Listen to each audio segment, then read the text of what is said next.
Mən söz tapmıram, bəzi TV kanalları demə. Ayıb olsun sizə. Mən özümü öldürürəm ki, qardaş, mən çöldə qalmışam. Məni çəkib işıqlandıran yoxdur. Gedib biri çadırda yaşayır, müsahibə verir ki, siqaret çəkirəm, içki içirəm, kayf edirəm. Anamı nişanlımla tutdum. Bunu çəkib işıqlandırırsınız. Bütün platforma bununla dağılır. Biri götürür sevgilisini ana-bala əsir saxlayır, kartını, telefonunu, hər şeyini əlindən alır, evdə döyür, onu efirə çıxarırsınız. Hələ bir günahkardır.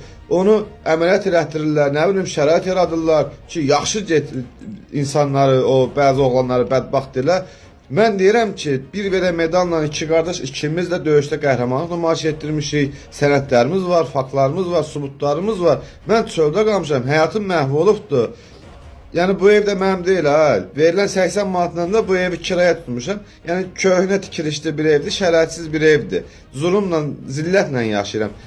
TV kanalları onları görür, bizi görmür. Niyə? Onlar üz ağlığıdır, biz üz qarasıyıq sizin üçün. Ayıb olsun sizlərə. Mən deyirəm ki, həyatım məhv olub. Mən bir adam yığıb demir ki, qardaş, gəl səni bir efirə çıxardıq. Bəlkə sənin dərdinə bir dərman. Mən heç kimdən hədiyyə nəsə istəmədim. Demədim, mənə ev hədiyyə verin, mənə maşın hədiyyə verin, mənə pul hədiyyə verin. Mən dedim ki, mənə ipoteka ilə zaten ay 300-350 manata bir ev verilsin. Onu da ki, ödüyüm, işləyim, alnımın tərindən ödüyüm, ev sahibi olum. 5 nəfərlə çöldə qalmışam. Elə ona görə 5 dənə medalla çıxmışam.